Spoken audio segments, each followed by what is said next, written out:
So this is Lady Zulaikha of AnTir, and today I'm going to be talking about henna. I'm going to be mixing up this Mahandi henna kit from a local Indian grocery store. Indian grocery stores are wonderful places to find henna kits. Mahandi is the Indian name for it, the country of India. It is called henna in the Arabic countries. So, this kit came with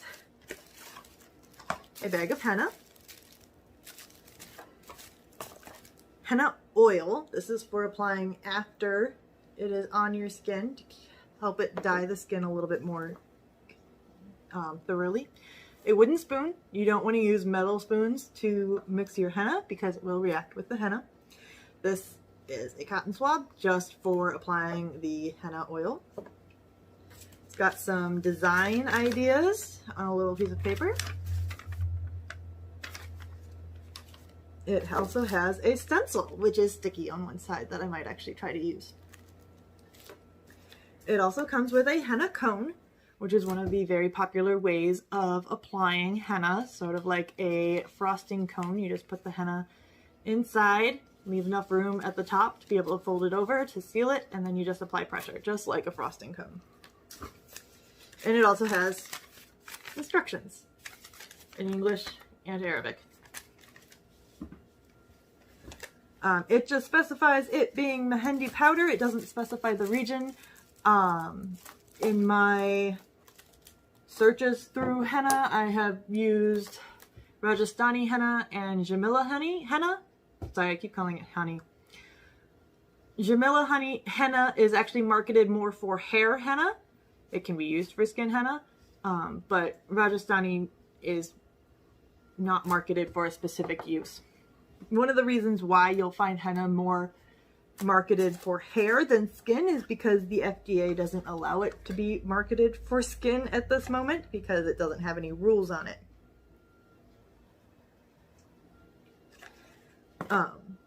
So they don't control how much of any combination of things goes into henna. The reason that is dangerous and important is black henna. Black henna is not really henna. It is chemically changed henna. They add a chemical called paraphenylene diamine, abbreviated to PPD. This is a chemical that goes into hair dye, but it's labeled on hair dye that it is in there, and you get a set of gloves for applying hair dye, and the FDA controls how much of this chemical goes into your hair dye. Henna does not have that. Henna does not have a stated limited amount of this to go into it. All it does is try to make the henna darker, because people are obsessed with making henna darker. Because the blacker it is, the more attractive it is. So that's what black henna is. Do not use it because there are unknown amounts of this chemical in there. It can cause chemical burns when applied to skin. That's why they give you gloves and the hair dye. Do not apply it to your skin because some people don't react to it. Some people get third-degree burns on their skin. And if you get a burn from this, you will also get a lifelong allergy to the chemical. You'll never be able to dye your hair again. You'll have to keep an eye out for whatever else they put this chemical in. It's just, don't do it. If it's labeled as black henna or neutral henna, do not use it. End of story. The source that I used for my henna is, I used an Etsy store called, for these two hennas, called Henna Bazaar. And the reason that I used that is because I was doing some experiments to see what would be darker, what would have a different consistency. So I wanted to make sure I got both of my hennas from the same vendor. This, like I said, local Indian grocery store. It does take some looking to find it. Because again, not all of the labels are in English, and I don't read Indian, I'm sorry. And a lot of it is marketed for hair. So I'm trying to find things that show application to skin so that I know what I'm getting. So I'm going to follow the directions here, if I can find them. Add water to powder in sufficient quantity and stir it well to make a thin, smooth paste. And then wait 2 hours. So the consistency that I am looking for personally is toothpaste-ish thickness. Because you want it to be thick enough that it's going to stay where you put it, but thin enough that you can manipulate it. Sorry, I didn't bring a scissors over. And it's double bagged. Cool. So I bought this nice little pottery dish because I wanted a nice deep-ish, wide bowl to do my henna in, to mix my henna in, so that I could get, feel like I was getting it well mixed with the water and everything.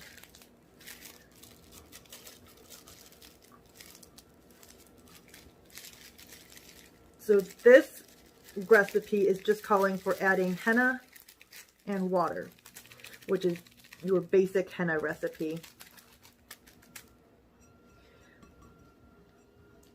Most water has some acidic level to it, which is going to help the henna powder release the dye. Other things you can add to it, you could swap the water out with lemon juice, which is obviously acidic, or black tea, or another thing that I saw was espresso coffee. I'm not sure, they didn't specify whether they just put the powder, espresso powder, in water or made actual espresso and put it in there. I don't drink coffee, so I'm not really sure on that. Another thing you can add is sugar, or a sucrose of some sort. I've seen putting in straight Indian candies that are pretty high in sucrose. And what that does is it allows the henna to adhere to your skin longer, so that as it dries, it stays on instead of flaking off, so that it leaves more dye. And that the amount of sugar that you want in your recipe could vary depending on the humidity in your specific area. Another thing that you can add is I'm looking for the word, sorry. Monoterpenes, such as eucalyptus oil, lavender oil, or tea tree oil, and you want to make sure they're 100% oil and no carriers. You don't want to use just any monoterpene. Monoterpenes are things like turpentine. You don't want to put that on your skin, ever, at all. Don't do it. It wouldn't be fun. Alright, so I'm just going to add water. I'm just going to do it as the box tells me. And I'm going to add a little bit at a time. I'm going to mix it with this spoon that they gave me.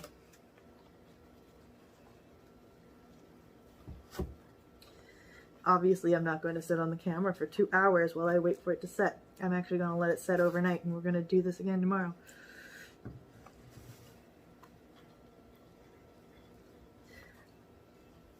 So there's theories on how they determined that henna could be applied to your skin and stain it.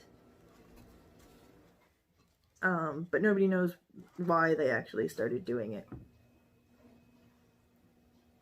There have been mummies found in Egypt with hennaed hair. Muhammad is actually recorded as having stated that if women do not have their hands hennaed, he can't tell the difference between a woman's hand and a man's hand. So obviously he felt it very important that women hennaed their hands. Muhammad is reported as having used henna dye on his beard. Apparently one visiting dignitary to a sultan's court commented on how he didn't have any old men in his court because all the men had dyed hair with henna. So he thought they were young men.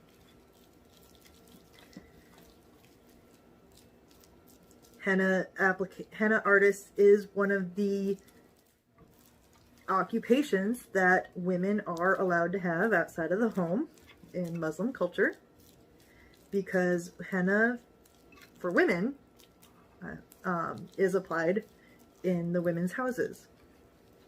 So the women's bathhouse, the women's personal house. So obviously you need a woman to be doing it. And they can make good money.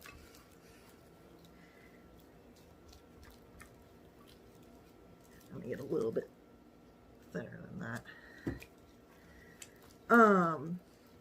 Some sources for henna. You can find henna recipes on Pinterest. Again, just make sure they're recipes marketed for skin as opposed to hair. Hair uses different oils than skin recipes do. They also have different amounts because hair, I would assume you'd want it to be a little bit more watery so that it goes through the hair a little bit better.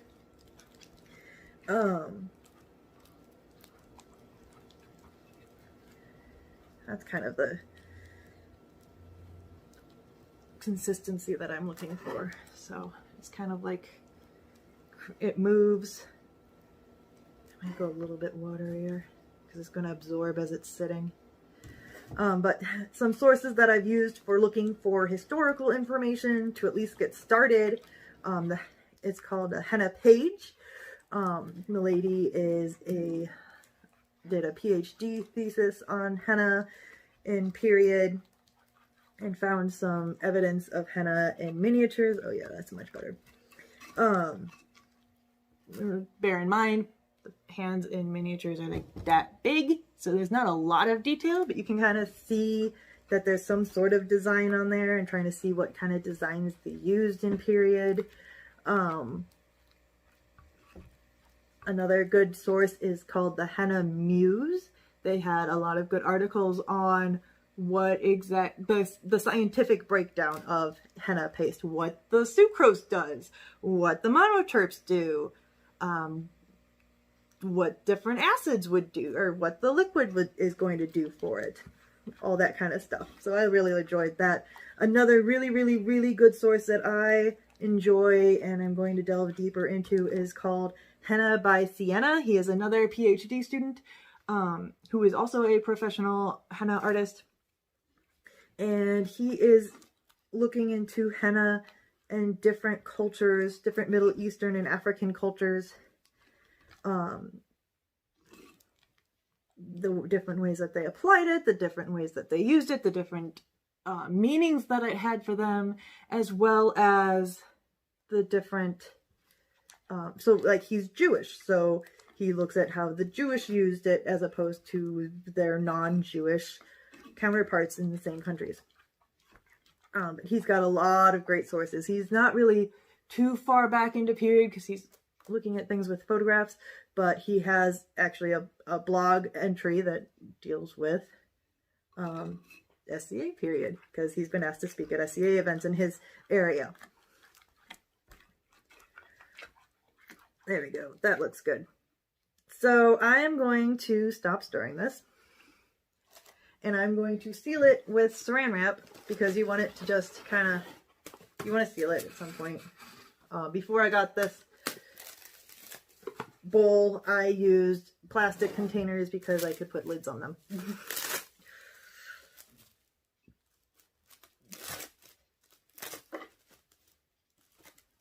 So you want to kind of push it down into the henna so it's just sitting on top of it. There we go. And then you just put it somewhere that is room temperature and just out. And it says put it out for 2 hours. I'm, again, going to leave it overnight and we'll come back to this tomorrow. Good boy. Okay, so this is the next day. This is our pot of henna. I literally, last night, put it on the counter, left it, today picked it up. So we're going to see how it looks. You can see it's kind of, you can see where it's smushed down into there.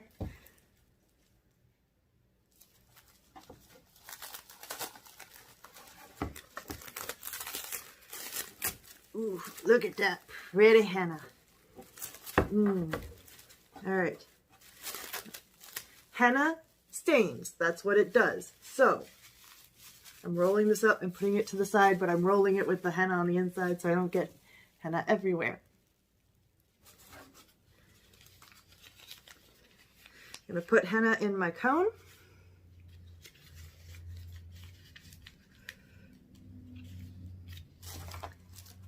Have my spoon for loading it up.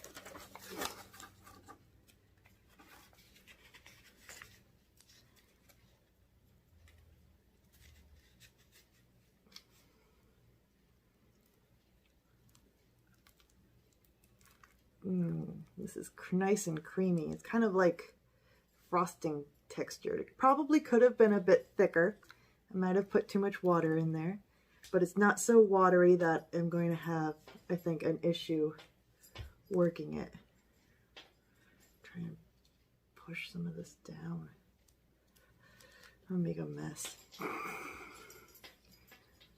Well, my mom always said my middle name was Mud, so I guess I'm proving her right.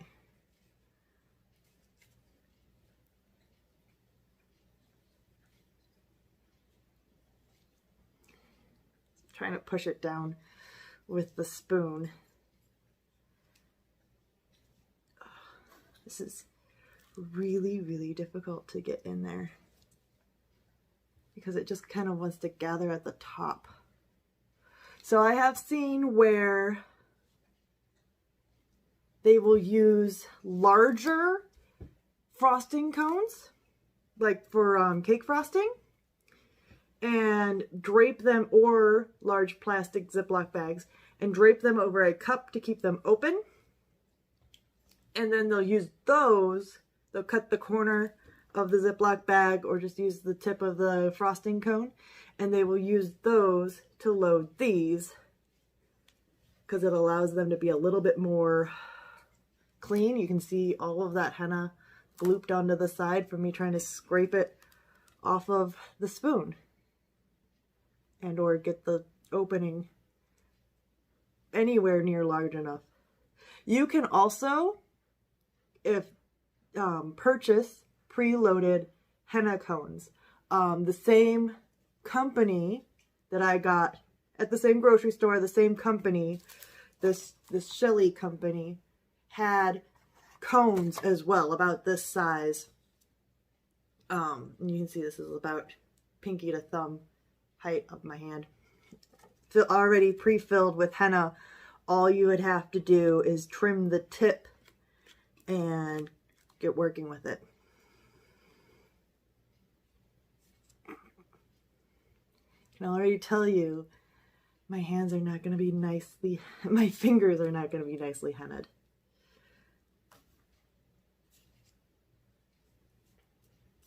I can see the appeal in loading a larger cone and then going to a smaller cone. I'm just going to let that out to reload it.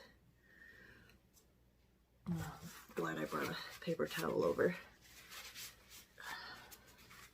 So you can already see that I have stained my fingers, and there's no way to undo that short of serious work with a pumice stone or something equally exfoliating like that. So what henna does is it stains your skin. And the reason that henna wears off is because the skin cells have come off. So, you know, you'd shed your skin cells, yada, yada. So that's how you get rid of henna.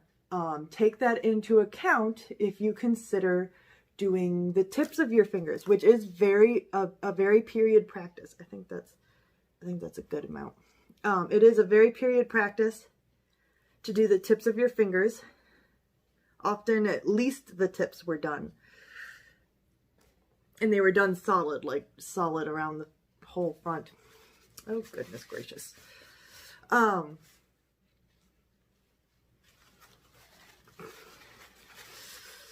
But the difference with that would be that includes your fingernail, and your fingernail takes longer to come unhennaed than your skin, because it takes longer for your nail to grow out all the way than it does for your skin to fully shed.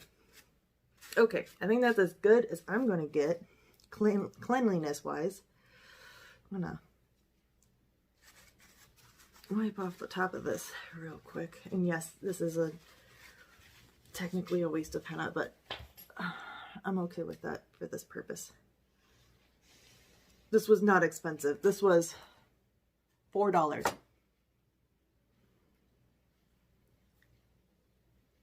see if I can get some henna coming out of the tip here. There we go. And like, I don't know if I mentioned this or not previously, this is a washable henna cone. So when I'm done with this, I can rinse this out and reuse it, which is pretty awesome. Okay, so design wise, so like I mentioned, this came with a stencil. I don't know yet if I'm going to use that or not. It is a sticky stencil, so it should stick to my skin. Honestly, I should almost just henna my hand and then over henna it. So another practice, I'm not sure if it's strictly period or not, I believe so, is to henna the whole hand and then apply a string or something like that. You can also use wax. Modernly, you can use like painter's tape or something skin friendly like that. And then they would re-henna it and leave it on longer so that you had this faint color on the parts that were covered by the tape. And then you had the darker true henna color on the parts that weren't covered by the tape. So these are some designs that I'm probably going to work through that I found online. They're actually on the Honorable Clover Facebook page, which is a great source for classes and things like that. So it's just kind of step-by-step ideas of how to do henna designs, because they can get super, super complicated. And I've noticed with Persian styles, they go more for the flowery, flowy type of patterns. So I'm going to try and do this. I think I'm going to start with a Starburst. So I'm going to put this here so you guys can kind of see what I'm doing. So my step one is at the top. So it's a little dot followed by a circle, followed by some leaves, and then some petals.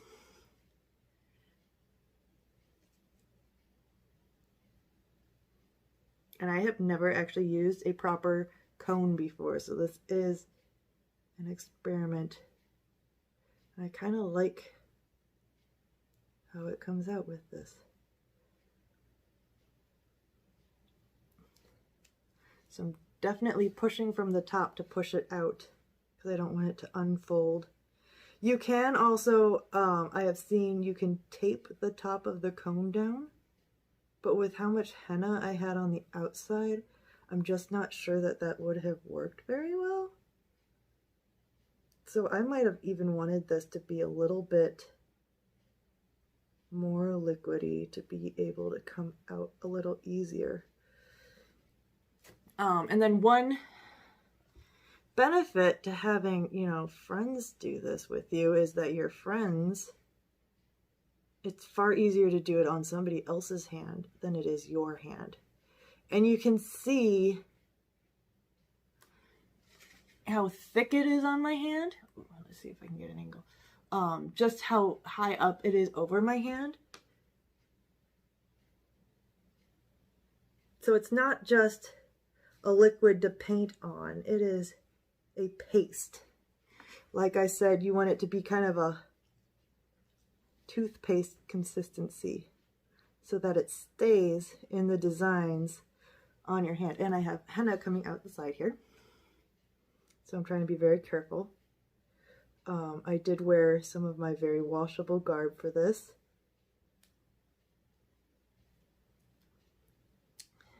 And it's also kind of henna colored garb, so if the henna stains the garb, it's okay. The other reason I chose this garb is because it is short-sleeved and it is very loose, so I should be able to pull the tunic over my head fairly easily.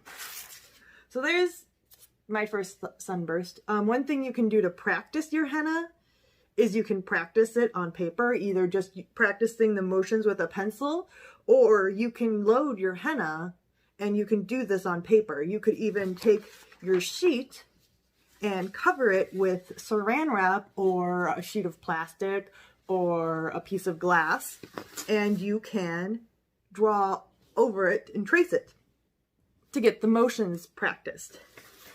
I think I'm going to do some of these. Those look pretty easy. So one thing that I have noticed, try to push this down because I think I'm pushing more with my the middle of my hand than the top of my hand, which is why I'm losing henna out the top. One thing that I have noticed that is fairly prominent in Middle Eastern patterns is a variety of patterns, meaning that they might have a sunburst in the middle or even on the side, or vines or something, and then they'll have, or a sunburst in the middle and then vines over here, and then these kind of shingle looking things in a different spot.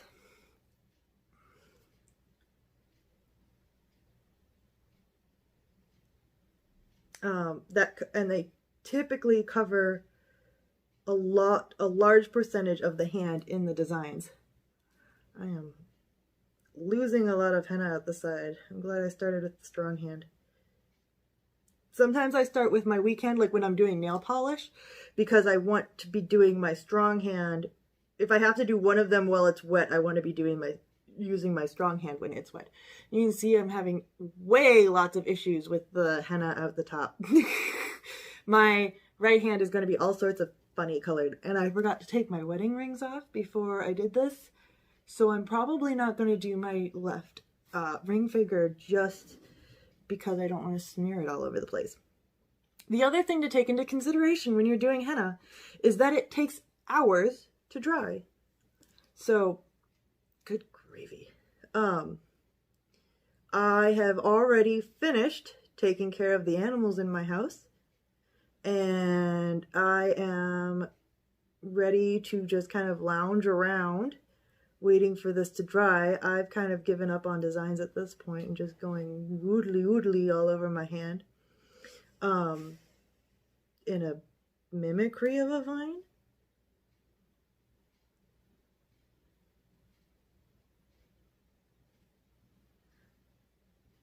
But that's one of the fun things too, is you can just start making random lines and then fill them in as you desire.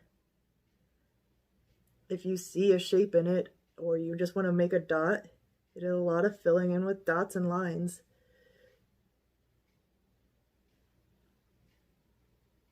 But yeah, so it takes hours to dry, and you have to keep your hands from touching things because, like I said, it's dimensional on there, so it easily smears.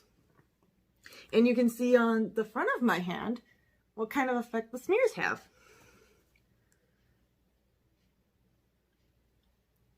Because like I said, henna stains, and it stains from the instant it is on your hand. It is not, oh, I made a mistake, I'm going to wipe it off. It's, oh, I put henna there. How can I incorporate that into the design? And that's as simple as it is. They did typically do front and back, usually up to the wrist is what we know of. They also did the foot, bottom and top, so they would do like a solid sole. If this was my foot, they would do a solid sole. And the reason why they do that is, one, the sole of your foot and the palm of your hand are the most reactive, the thickest part of your skin, so it has the most layers to dye, and so makes the darkest results. The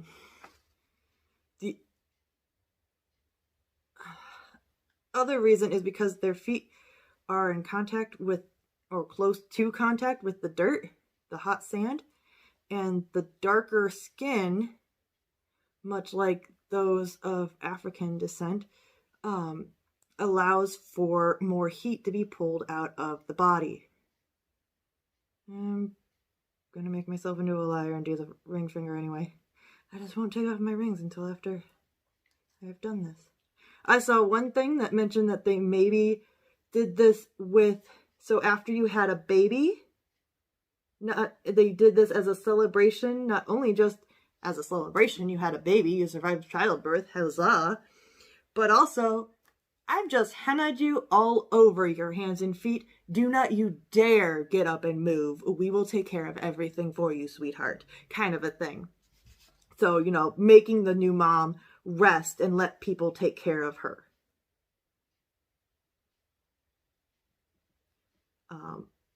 Henna artists and or more well-to-do women would have marble stones in their bathhouse for the purpose of propping their feet up so that they didn't have to worry about their henna. They would just like prop it up, almost like getting a pedicure modernly, and just let the henna ladies do their thing.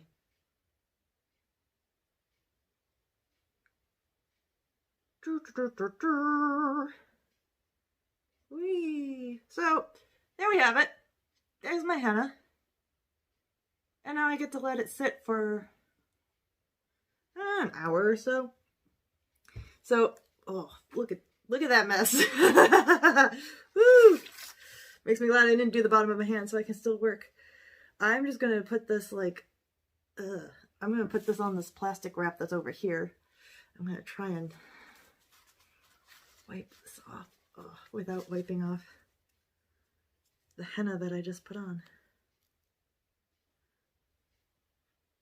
And so you can actually store henna in the fridge for a few days. If you've done one hand and you want to let that dry before you do the other hand, like I'm going to do. You can also, I've read, keep it in the freezer up to 4 months. I tried that once. It didn't come out very nice. It came out rather wet. But I don't know if that's because of my recipe or not. That was not a boxed recipe. That was a recipe I found on Pinterest that may or may not have been suited to this climate. Because your ratios of ingredients, particularly if they include sugar, are going to be different depending on your humidity and seasons and whatnot. So this, I believe, is just henna and water. This, what they call their henna oil is likely something like lemon juice and some sugar, or something acidic and something sucrose. And the reason for that is that you use a cotton swab. So when this is almost dry, and you'll see that it becomes hard, you can see the color change in it.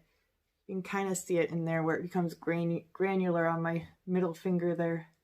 You know, it's like mud. It's just like mud. So as it dries, it starts to look more like dirt on your hand. And then you apply this with a cotton swab, which they included one of. I have a bag of them too, so I'm not just stuck with just one. And you just kind of moisten it. You don't want to smear it. You just kind of go up and down over it.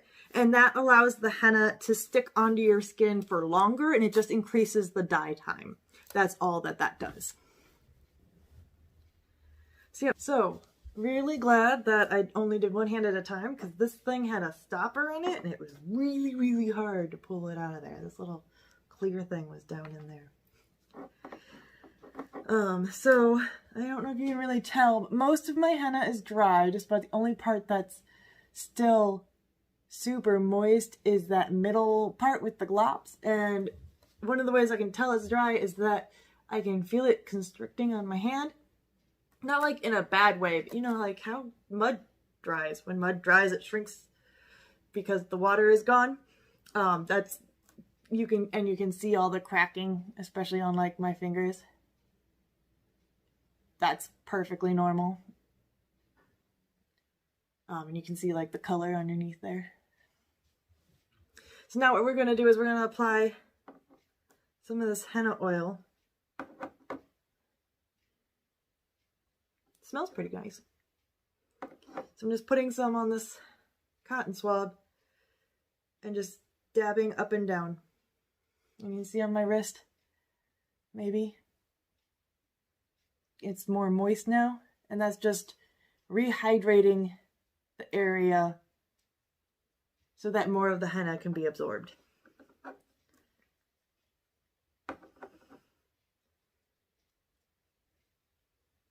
Some places for make your own glaze will give you a recipe for sucrose and water, so sugar and water, or sugar and lemon juice, or just lemon juice. Sometimes they will include those instead in the henna recipe itself. So it all really just depends. One tip for applying henna is to make sure you have not applied a lot of lotion beforehand. You would think that maybe you want to apply lotion beforehand so that you can make sure your skin is as moist as possible and won't shed skin cells for as long as possible. But the reason why you don't want to apply lotion before applying henna is because then your skin is all oily and the henna does not adhere to the skin as well.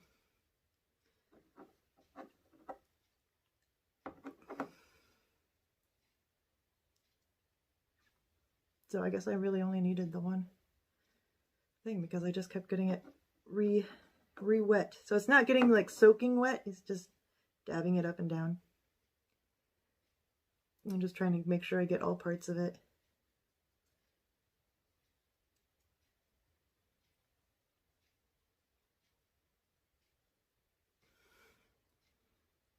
You can kind of see how glistening my skin is now from the henna oil.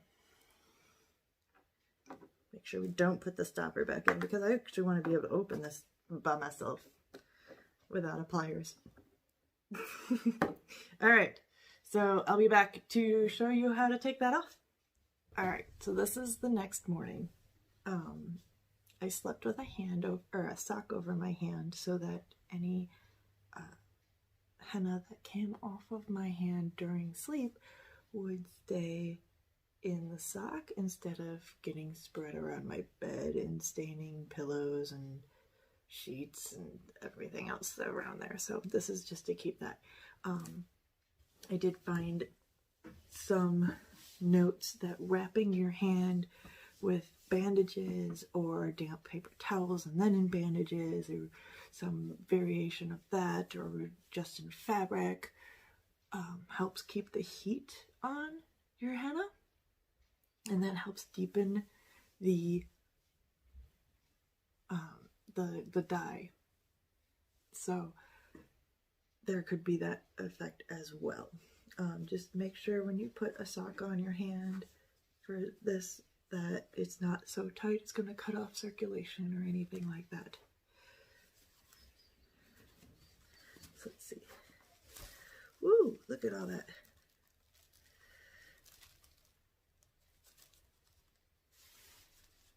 And you can see on the sock all the henna stains on there. And you can see on my hand all the henna stains from last night's escapades. And you can see this hand. So you can see there's still some on there. Just gently scraping it off. You don't really want to use water to wash off henna, because that's going to just make it smear. It's going to reactivate it and make it smear.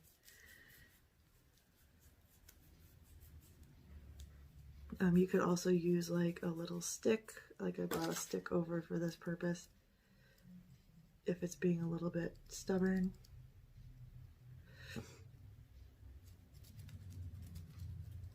You can see it scrapes off really easily.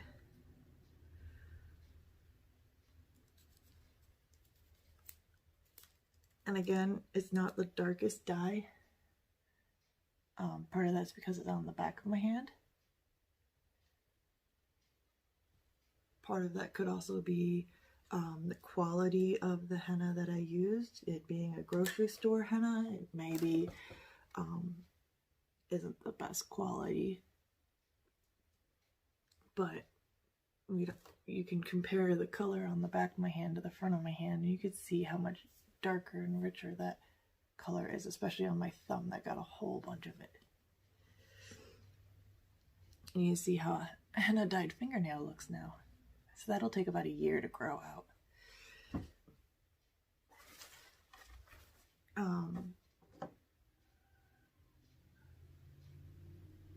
yeah, I'm gonna then throw all of this in the trash so that it doesn't end up staining anything else. Care for your henna hands. You want to avoid washing with too much soap and water. So during quarantine, this is going to be hard. It's probably not going to last as long, especially within the first 24 hours, so that it can really set into your hand. But that is henna, and that is my introduction to henna for you guys. I hope you learned something, and I hope you can develop your interest in this as well. And you can see I got a whole bunch of henna on the front of my hand too. These on the tip of my finger. But you know, have some fun with it. You can go for period looking patterns, you can go for whatever, and you can see how much paler it is on the wrist than the rest of my hand. That's because the wrist has a lot of thinner skin, so it doesn't have as much to dye. But if you guys find some great sources and stuff, hit me up and let me know, because I'm on the hunt for some really good period sources, especially of recipes and things like that. But yeah, I think that's it. Have fun. I'm glad you guys stuck through this with me. And I want to have a henna party at an SEA event. Though it might be a little bit hard, all of us sitting around with our hands not doing anything. Alright, have fun.